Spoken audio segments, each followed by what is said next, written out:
L'année dernière, les 500 plus grandes sociétés transcontinentales privées ont contrôlé 52% du produit mondial brut.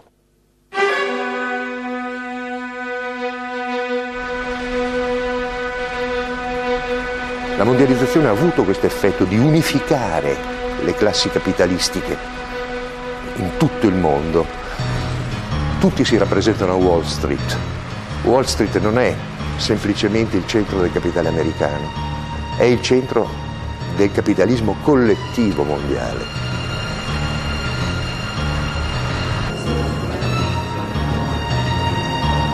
Can we tame globalization? Can we tame the G1? Can we tame the G7 and D8 and G8?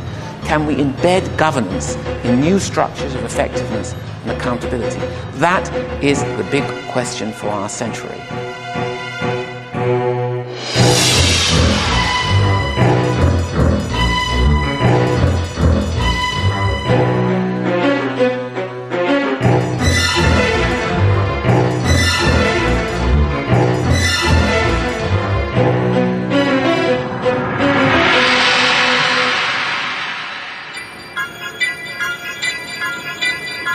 La mundialización está siendo pilotada por gigantescas empresas multinacionales.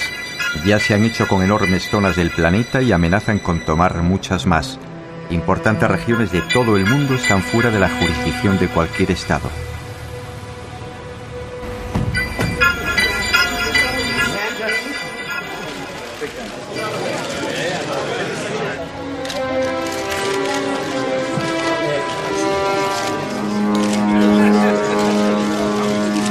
Seríamos muy ingenuos si concluyésemos que las personas que encabezan formalmente nuestros sistemas políticos, el señor Rodríguez Zapatero, el señor Blair o el señor Bush, tienen una capacidad firme de decisión en lo que respecta a lo realmente importante. Son antes bien formidables corporaciones económico-financieras que operan en la trastienda las que dictan las reglas del juego.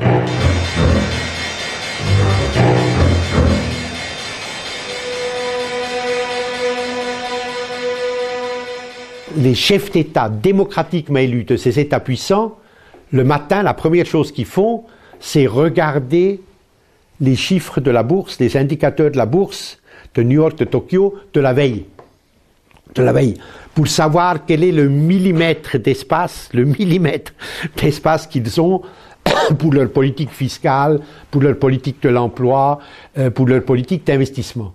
Et pour la première fois dans l'histoire de l'humanité, des entreprises transnationales ont un pouvoir beaucoup plus important que les États, que les gouvernements. Et la mondialisation, elle est économique et financière et elle a pour but de transformer toute la réalité du monde en marchandises, c'est-à-dire en produits qu'on peut vendre ou qu'on peut acheter. Las grandes fortunas y los intereses de los países más desarrollados ahogaron la posibilidad de un mejor reparto en el mundo. Y desde los fertilizantes hasta el agua, desde los cereales hasta el petróleo, todo cayó en sus manos, en el de las megaempresas, muchas de ellas con mayor potencial económico que muchas naciones del planeta. Le chiffre du bilan de ExxonMobil est supérieur au produit intérieur brut de l'Autriche. Le General Motors, le bilan de General Motors est supérieur au produit intérieur brut du Danemark.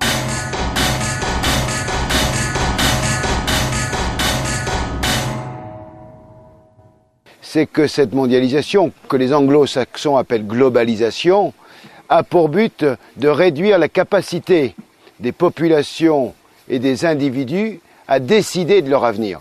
Et tout se décide uniquement en fonction des intérêts capitalistes des entreprises. Et si nous ne nous réveillons pas maintenant, eh bien c'est la jungle qui va recouvrir notre continent, la loi du plus fort. Il n'y a aucune raison que les démocraties telles que nous les connaissons, la civilisation républicaine démocratique ou la monarchie constitutionnelle telle que nous le connaissons depuis un peu plus de 200 ans sur ce continent, continue.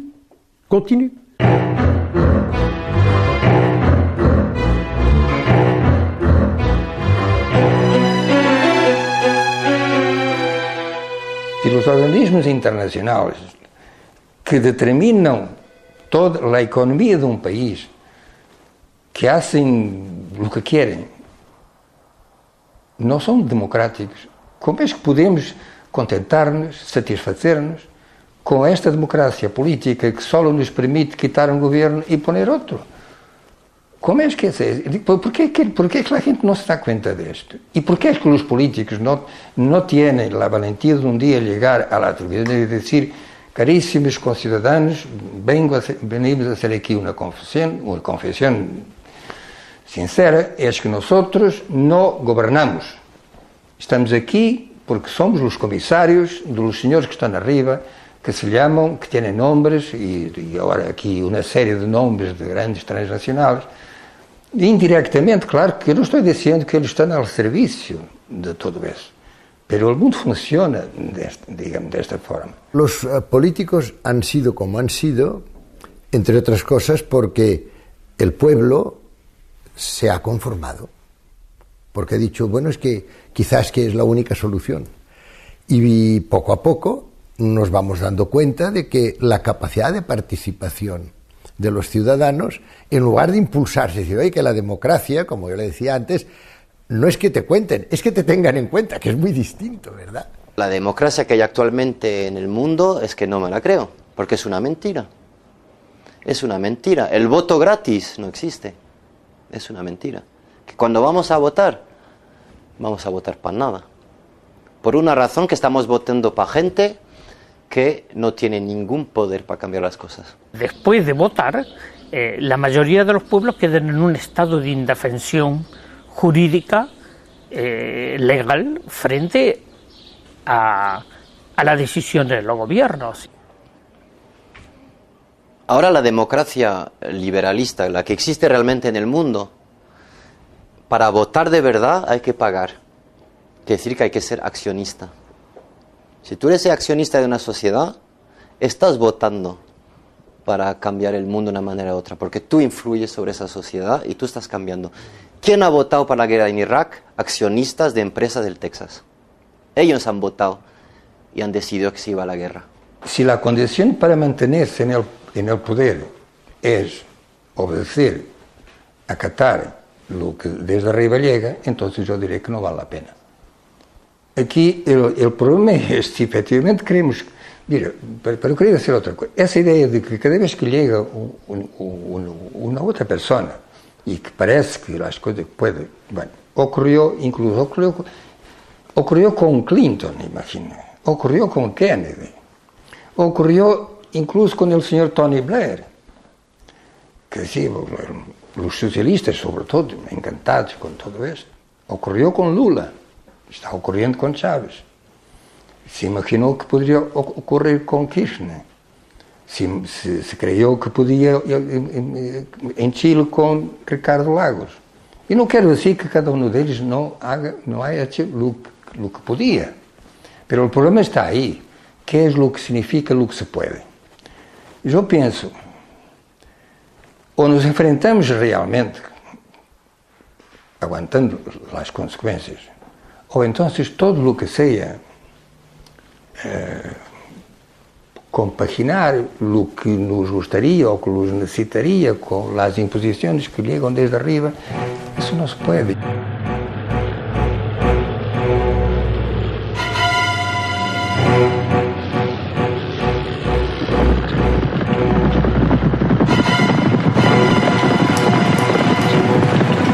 A los pocos días de asumir Lula, hubo una declaración de Frei Betto. Y Frei Betto lo dice muy sintético y con mucha precisión. Lula llegó al gobierno, pero no al poder. Entre llegar a un gobierno y tener el poder de lograr los cambios, hay una distancia abismal. Como então desgarrados da terra, como assim levantados do chão, como embaixo dos pés uma terra, como água escorrendo da mão. Pátria livre! Pátria livre! Lula se comprometió sobre todo a pagar la deuda. E a partir daí, a partir nesse momento, a Globo, a gran potência mediática de Brasil, e não só de Brasil, porque tem ramificações por aí, pois ha apoiado a Lula imediatamente. Há apoios que matam, e se não matam imediatamente, matam a prazo. So if Lula had said, forget about the debt, my concern is the Brazilian people, and I am going to use Brazil's income for my own people, the financial markets would have attacked the real the next morning. And I don't think that Brazil, which is quite a strong developing country, could have withstood the attack for a very long time. The central bank would have lost all its reserves, the currency would have crashed, people would have been thrown out of work, etc., etc. So that's the reason that everyone follows more or less the same logic. Now, to add to that, I think, but this may be a utopian view, that Europe could be an alternative to this kind of logic.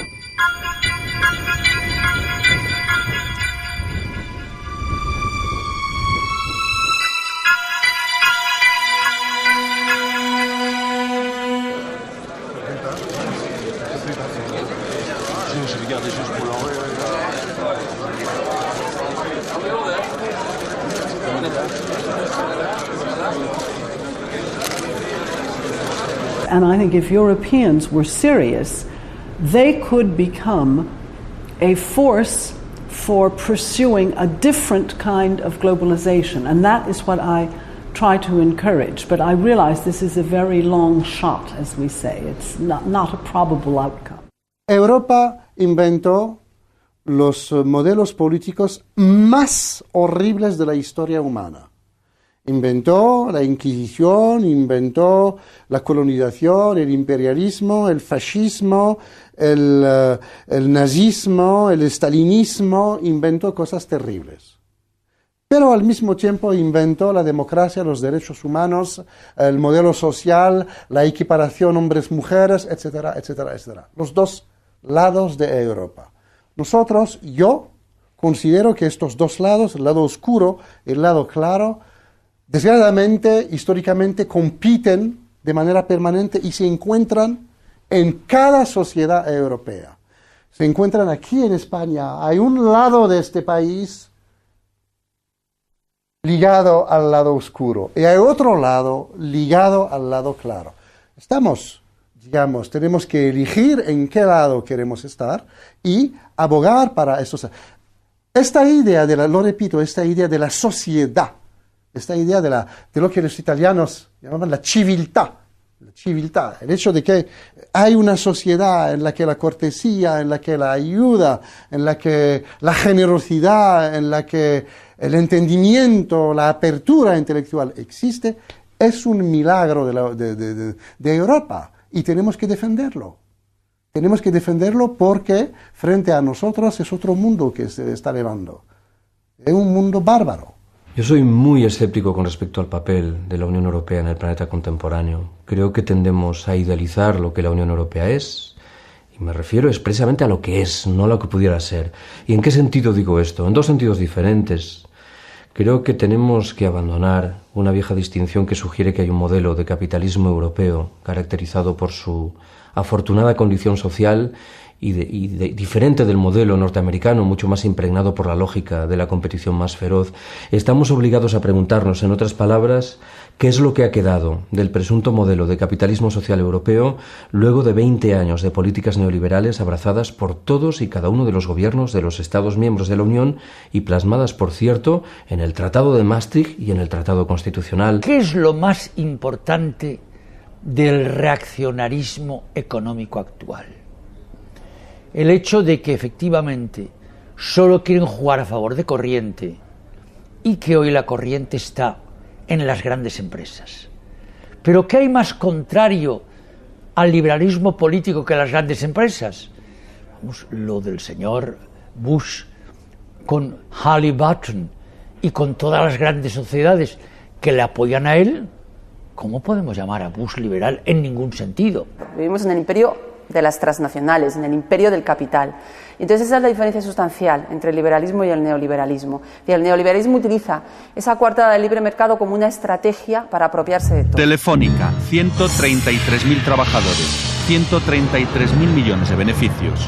Repsol, 18.700 trabajadores, 117.000 millones de beneficios.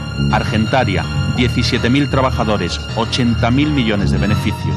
Tabacalera, 11.000 trabajadores, 14.000 millones de beneficios. Y están eliminando también los servicios públicos por la razón muy simple.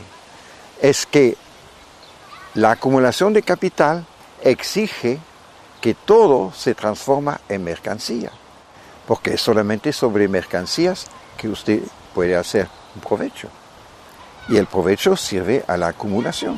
El sistema económico vigente hoy en día a nivel mundial, representado por la OMC, por el Fondo Monetario Internacional, es un sistema basado en la idea de que la sociedad no existe, la sociedad. Existe un mundo de individuos en competencia permanente entre ellos. De ahí el artículo 1.3 del Tratado Constitucional.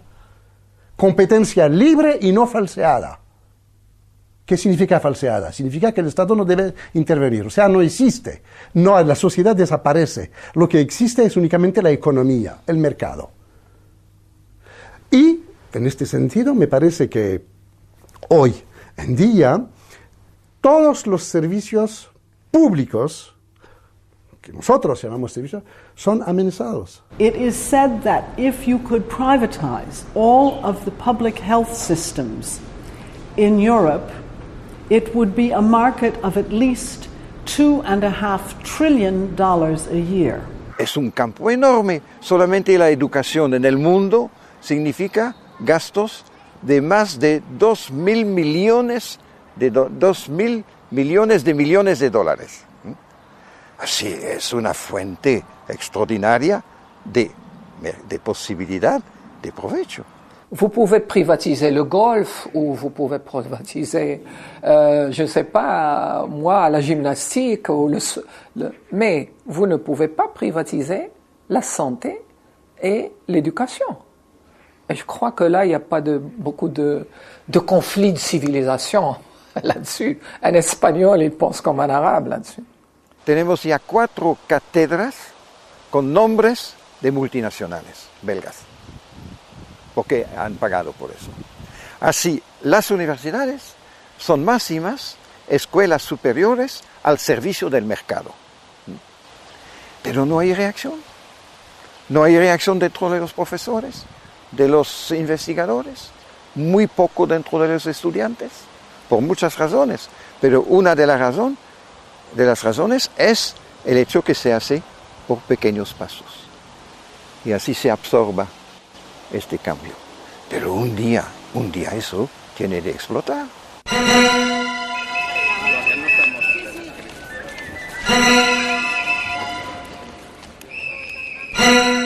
Il potere si concentra in alcune istituzioni finanziarie che sono fuori da un controllo politico democratico. Penso a quella che io definisco la Santa Trinità del male: la Banca Mondiale, il Fondo Monetario Internacional y la Organización Mundial del Comercio. Son instancias al servicio de las grandes empresas transnacionales. Su propósito es abrir las economías y sanearlas para que estas empresas puedan llevar adelante sus operaciones de saqueo. Y no hay nada más. Allí donde hay un programa de ajuste del Fondo Monetario Internacional, lo que sabemos que hay es más miseria. Sí, porque lo que ocurre es que al someterte a las leyes del llamado mercado, que es esta especie de Dios que nos gobierna ahora, que es un señor peor que el Dios del Antiguo Testamento, lo que ya es decir, está enojadísimo siempre el mercado, siempre está furioso, siempre está vengándose, castigando, prohibiendo. Es un Dios de las prohibiciones, de los castigos, de las amenazas. Y entonces, claro, a través de estos organismos tipo Banco Mundial, Fondo Monetario y otros más, pues ejercen una coacción, ¿verdad?, continua sobre países que tienen sus soberanías recortadas por la deuda externa. Que no es deuda, o que es deuda de otros, ¿no? El pueblo, los pueblos no hicieron esa deuda. Y esos pueblos la han pagado con creces. Mientras nuestros gobiernos se dediquen a responder al FMI pagando la deuda externa, no hay democracia, no hay paz posible en ninguno de los pueblos del tercer mundo. Y el primer mundo, sobre todo esos señores banqueros, que son los grandes usureros de la modernidad o de la posmodernidad, el primer mundo y ellos han de entender que así no hay futuro para la humanidad. Y estando en Italia, en Ferrara, Eduardo Galeano contó una breve historia que define claramente lo que está pasando con cada uno de nuestros pueblos. Y quiero compartirla con ustedes. Es casi un cuento. Le preguntaron a Eduardo dónde le encontraba los temas para escribir. Y él dijo que era muy simple, escuchaba lo que dice el pueblo. Y entonces cuenta que fue a un restaurante, se sentó y escuchó hablar al cocinero. Y el cocinero había hecho una asamblea donde estaban presentes las gallinas, los patos, los cerdos, los conejos, los faisanes. Y entonces les preguntó, dice, los he reunido para hacerles una pregunta. ¿Con qué salsa quieren ser cocinados?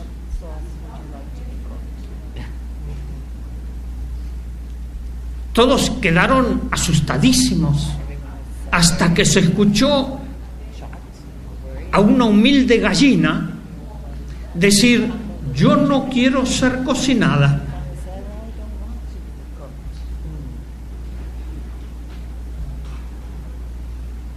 Entonces el cocinero dijo, un momento, está eso fuera de toda discusión. Ustedes lo único que pueden elegir es la salsa con que quieren ser cocinados. Eso no está pasando a nosotros. ¿Qué lección tenemos? ¿Ustedes eligieron la salsa con que quieren ser cocinados? ¿Tenemos esa resignación? ¿O comenzamos a cambiar? Que el mundo fue y será una porquería, ya no sé, en el 506 y en el 2000 también, que siempre ha habido chorros, maquiavelos estafados, contentos, amargados, valores y doblez, pero que el siglo XX es un despliegue de maldad insolente, ya no hay quien lo niegue, vivimos revolcados en un merengue y en un mismo loco. Una delle situazioni drammatiche a cui abbiamo assistito questi anni è stata l'Argentina. Una delle ragioni della grande crisi economica argentina, al di là di questioni interne, la corruzione eccetera, sono stati i piani di aggiustamento strutturale imposti dalle grandi strutture finanziarie internazionali, che hanno obbligato alla privatizzazione di molteplici servizi, che hanno avanzato dei prestiti con degli interessi altissimi, con il risultato finale di aumentare la povertà di una fetta sempre maggiore della popolazione.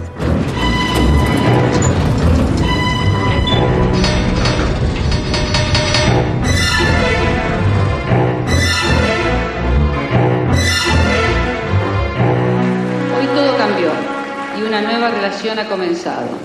También una nueva forma de vivir y de pensar. Aunque todos parezcamos los mismos, un cambio decisivo y fundamental se ha instalado entre nosotros.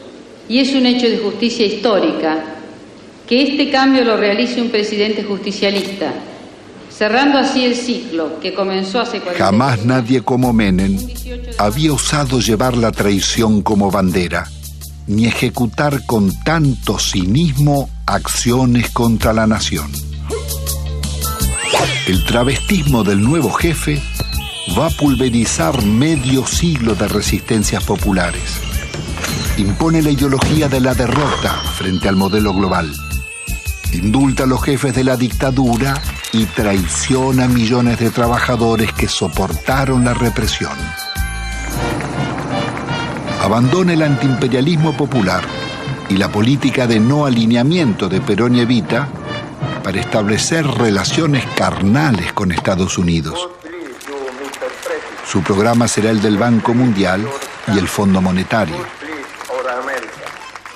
Lo que sucedió en la Argentina fue la aplicación de políticas que se aplicaron no solamente en la Argentina. Has hablado de globalización. La globalización no ha sido otra cosa que la exportación global de un determinado modelo económico. A caballo de la caída del muro de Berlín y de la expansión dominadora del modelo del gran capital, surgen estos planes. Es la época del consenso de Washington. Todas las políticas de ajustes estructurales, sobre todo en países de Latinoamérica, por ejemplo, facilitaron las privatizaciones masivas y facilitaron el que las empresas transnacionales campasen por el mundo como los nuevos señores feudales. En Argentina, durante el gobierno de Menem, se privatizó todo menos 3 cosas: el perro, el gato y el loro. El resto se privatizó todo. Le hicieron creer a la sociedad que el verdadero demonio era el Estado.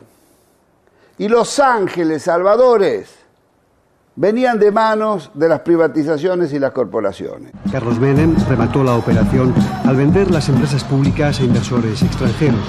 La deuda externa se disparó hasta los 188.000 millones de euros con el gobierno de Fernando de la Rúa. Porque el plan que impone el Fondo Monetario Internacional es un plan decidido a hacer un gran negocio financiero con este asunto de la deuda y asegurar gran rédito a las corporaciones y al sistema bancario. Mira, esto es muy largo de explicar, pero piensa que todo esto cierra que al final los bancos rompen las reglas básicas del sistema capitalista. Los bancos se llevan los depósitos de los ahorristas.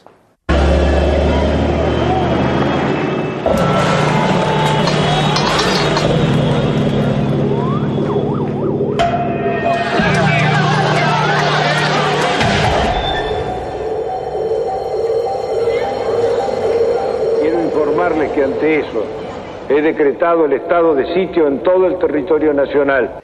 Y el gobierno ni de la Rúa, ni el gobierno que le sigue de transición Duhalde, le exige a las casas centrales, matrices, la reposición de los depósitos, utilizando simplemente la jurisprudencia internacional y argentina, que dice taxativamente que las casas centrales siempre son responsables de los quebrantos o pérdidas de sus sucursales. Aún hoy, es el pueblo argentino el que compensa a los bancos para que los bancos le devuelvan el dinero a los ahorristas. Aún hoy. Un dólar arriba de otro dólar que junté a lo largo de 25 años de trabajo para que cuando me jubilara tuviera una vejez digna, cosa que el gobierno no me da. ¿Por qué no nos tratan los bancos como tratan a sus ahorristas en el exterior? Y yo los puse en bancos privados, porque desconfiaba de los bancos nuestros, porque ya me agarraron en el 89, pero evidentemente soy una estúpida. Entonces, ¿qué necesitan? ¿Una bomba? Yo no soy de poner bombas, pero al menos me desahogo con la cacerola. Esta cacerola le hizo puré a mis hijos para que cada vez que la vea sepa que si me roban porque ellos son unos sinvergüenzas, pero yo luché por mis derechos. La gente se fue sintiendo cada vez más furiosa, cada vez más enojada con esta estafa que le habían hecho, le habían prometido lo contrario de lo que se hacía. Y entonces, bueno, los invisibles se hicieron visibles y la gente bajó de las tribunas, de las plateas para jugar al partido en la cancha. Entonces invadió las calles y el gobierno cayó solito, así, desplomado por su propia incapacidad de hacer frente a las cosas, y eso abrió paso a un periodo de cierto florecimiento de formas democráticas interesantes que se abrieron paso en la Argentina, que yo creo que son como semillas plantaditas que van a ir dando frutos, ¿no? La idea de que la democracia no es un sistema reducido al voto que se deposita cada 4, 5, 6 años, sino que es mucho más que eso. Es el derecho que el pueblo tiene de gobernarse, el derecho que la gente tiene de participar activa y decisivamente en la vida política, económica, cultural del país al que pertenece. Si es lo mismo el que labora noche y día como un buey, que el que vive de nosotros, que el que mata, que el que cura o está fuera de la ley. Yo creo que hoy tenemos un gran desafío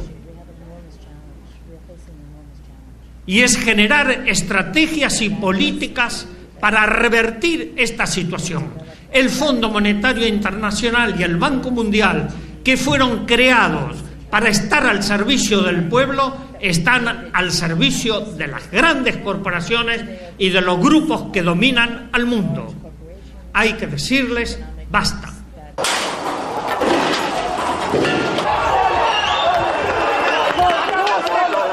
Argentina tiene, por la gracia de Dios, 30 millones de hectáreas de tierra cultivable, innumerables y profundos ríos, un ancho mar con millones de toneladas de peces, todos los climas, personas calificadas y trabajadoras, trigo, maíz, ganado bovino y ovino, industria automotriz, electrónica, mecánica y química, petróleo, minería y la lista sigue.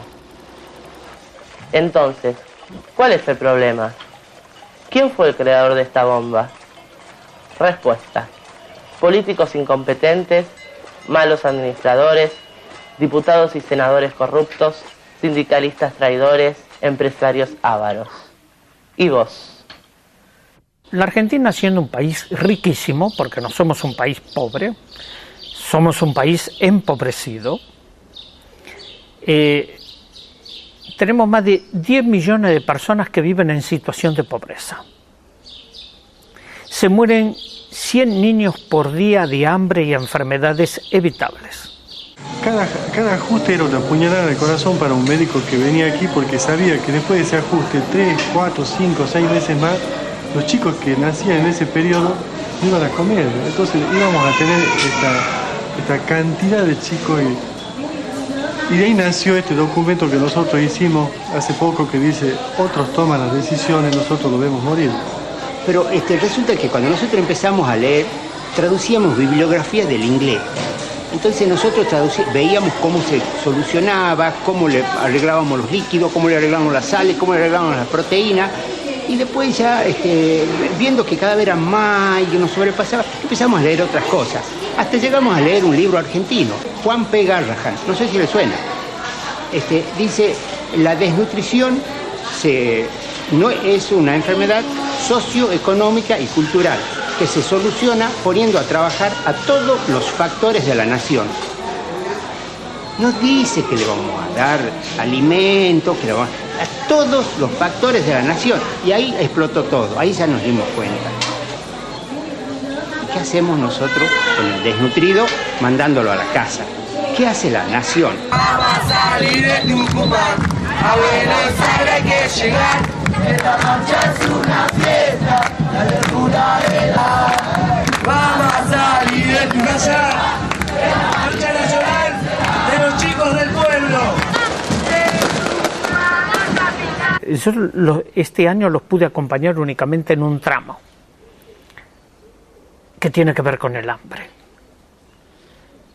Fue la gran movilización, la marcha nacional de los chicos del pueblo, que hicieron 4.500 kilómetros desde la provincia de Tucumán, en el norte argentino, a Buenos Aires, parando de pueblo en pueblo para explicar lo siguiente.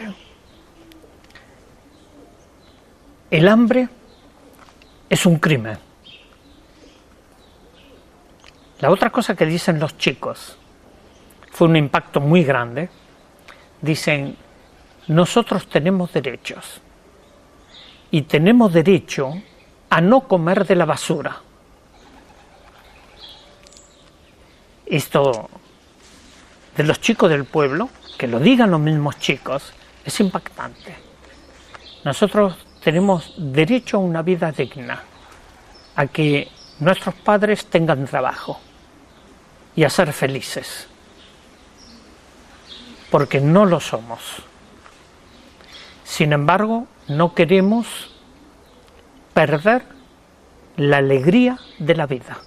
No queremos más muertes por desnutrición, porque no nos gusta que nos cuenten el cuentito de que el país es pobre. Recorrimos las rutas y vimos que nuestro país es rico. Hay que repartir mejor. Esto ya no va más. ¡Basta! Con los chicos no se jode.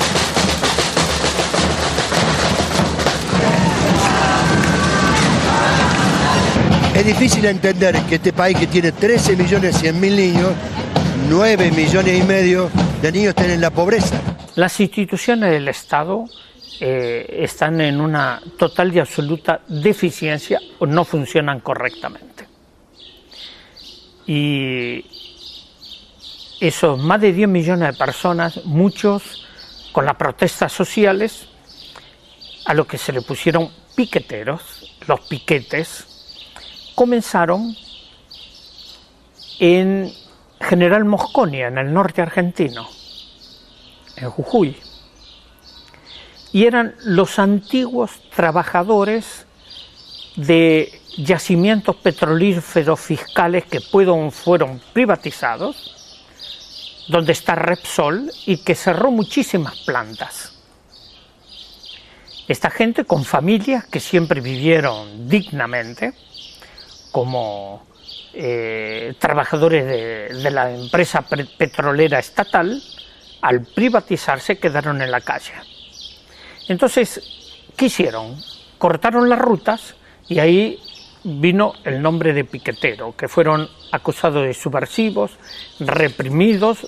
Yo he estado en la zona, gente torturada, baleada por las fuerzas de la gendarmería y de la policía, y de ahí vino el nombre de piquetero. Somos los desocupados, todos los que te vamos a cortar. Somos los desocupados, todos los que te vamos a cortar. A ver. ¿Quién dirige la batuta? Si el pueblo lucha, por gobierno hijo de puta, puta, a ver. No nos alcanza para nada. Así que tenemos que salir a la ruta o a donde sea, a cortar, a pedir más para toda la gente que realmente lo necesita. Marchan los dedos en dirección a la mano, marchan los dientes en dirección a la boca, los dientes quieren ser boca, los dedos quieren ser mano. Hay una creciente conciencia de la necesidad de juntarnos para que la democracia deje de ser algo cada vez más ajeno a la gente. Una cuchillada de amor, luna de los pobres siempre abierta. Yo vengo a ofrecer mi corazón como un documento inalterable. Yo vengo a ofrecer mi corazón. So here in Argentina you have both one of the clearest examples of the failure of the dominant economic model, orthodoxy, religion of our time, and also the first national rebellion against neoliberalism that we have seen.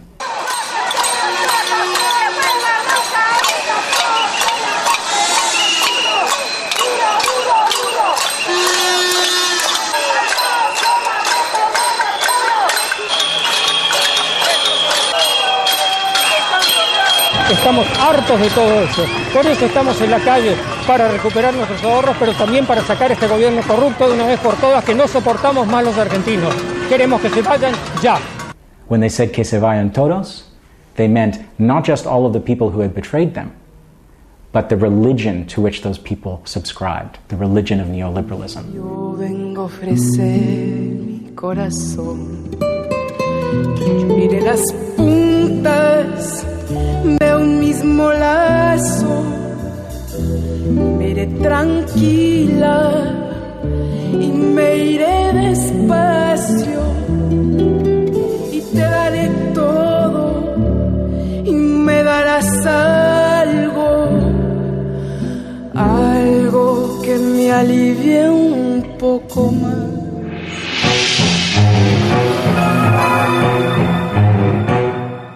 The financial markets now are very large players globally and are capable, through the free movement of capital, which is required by the International Monetary Fund, they can destabilize whole societies and have done so.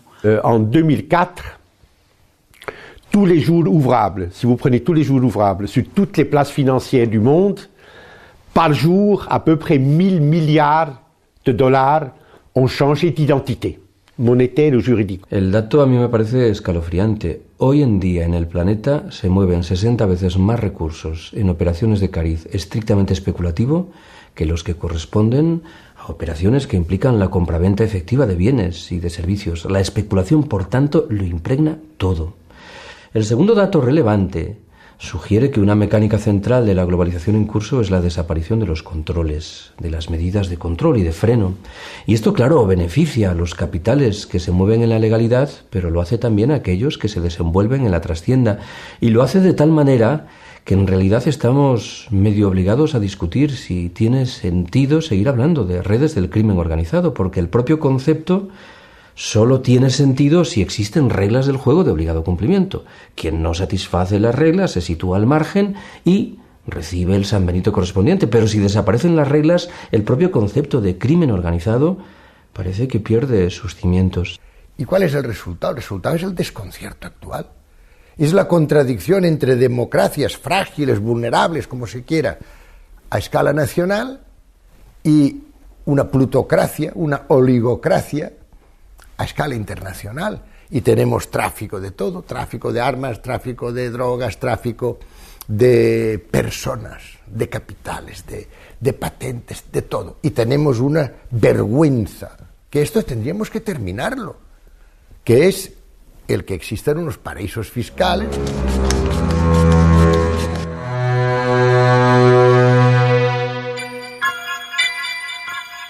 Los paraísos fiscales, yo pienso que son una de las grandes aberraciones de la sociedad contemporánea.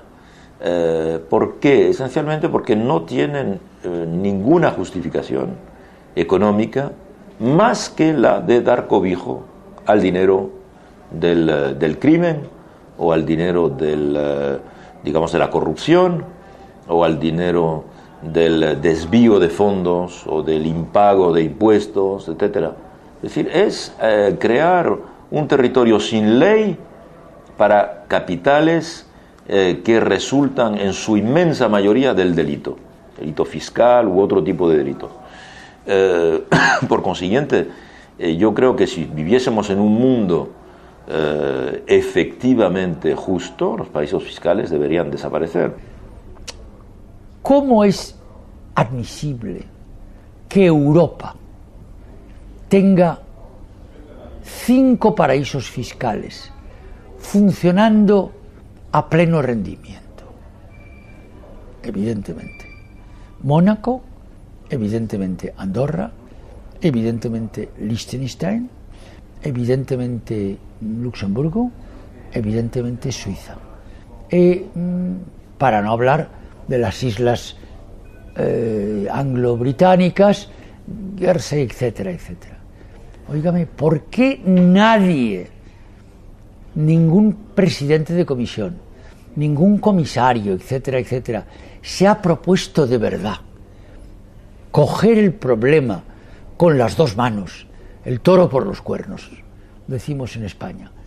Y si no acabar con él, por lo menos reducirlo y controlarlo. Hoy día no existe prácticamente ninguna ONG humanitaria que trabaje en derechos humanos, etcétera, que no cuestione la existencia de los paraísos fiscales. Y sin embargo, los paraísos fiscales se mantienen, a veces están en el interior mismo de áreas económicas importantes, en el seno o en la periferia de la Unión Europea, donde, por ejemplo, los organismos hasta públicos hacen negocios con instituciones o empresas instaladas en los paraísos fiscales. Bien, todo esto es extremadamente, digamos, inmoral, ¿eh? Desde el punto de vista ético. En este país mismo hemos sabido que los grandes empresarios financieros tenían capitales en los paraísos fiscales. Y uno se pregunta siempre, yo no sé si usted lo ha hecho en alguna ocasión, señor Estevez, ¿cómo es posible que con los miles de millones que han ganado y que ganan los grandes capitalistas del mundo, todavía y las estructuras defensivas de ese capital que son inatacables, todavía necesiten constituirse patrimonios en paraísos fiscales? ¿Cómo es posible? Bueno, pues mire usted, lo es. La existencia de los paraísos fiscales, por ejemplo, impide, según algunos, de poner en marcha la tasa Tobin. Y todos sabemos que una tasa Tobin, que sería una especie de IVA planetario, permitiría en algunos años acabar con la gran pobreza en el mundo, por lo menos lanzar planes Marshall masivos de erradicación de la gran miseria que está causando tanta desgracia y tanta muerte en el mundo. Los paraísos fiscales evidentemente lo impiden porque dan la posibilidad a capitales de evadirse hacia ellos. El mundo está patas arriba, sí. El mundo está patas arriba porque desalienta el trabajo, la creación, recompensa la especulación, recompensa el crimen. Es un mundo patas arriba. Y tenemos que pelear para ponerlo sobre sus pies.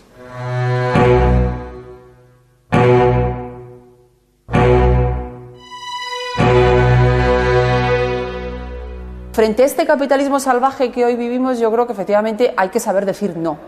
Es decir, que hay que saber decir no, bueno, pues a todas esas promesas también utópicas que desde la ideología neoliberal del mercado se nos dice que todo esto nos va a traer progreso y desarrollo para todos. Bueno, pues hay que saber decir no a esto, hay que saber decir no al pensamiento único, a este mito de que ya no hay ideologías en el mundo, cuando esto se nos dice desde una posición ideológica muy clara. Que es la dominación intelectual, cultural y el control científico, económico y político del mundo. Y lo grave de esto es que con este arrumbamiento de los valores de la izquierda hemos perdido todos los grandes valores éticos del comportamento politico e social. Si parla sempre in democrazia di voce del popolo, ma la voce del popolo oramai è un effetto riflettente della voce dei media. Se uno va a vedere, guarda i media, poi guarda quel che dice la gente, è la stessa roba. Ma qual è la fonte di quella voce? Non è il popolo, è il messaggio televisivo. Central bankers like catching the markets by surprise, and this morning they certainly did so. On today's events is Roy Blumberg at our Wall Street Bureau. Roy, I still believe the market needs some more backing and filling, and yes, the Dow could likely... La majorité des grandes télévisions du monde, les grandes télévisions internationales, sont toutes aux mains d'entreprises transnationales qui essayent de contrôler l'information et la circulation de l'information. Donc il est évident que quand on voit les grandes chaînes internationales, leur volonté, c'est de faire appliquer le modèle et de conforter le modèle et de discréditer de manière évidente toute contestation de ce modèle dominant qu'est la globalisation.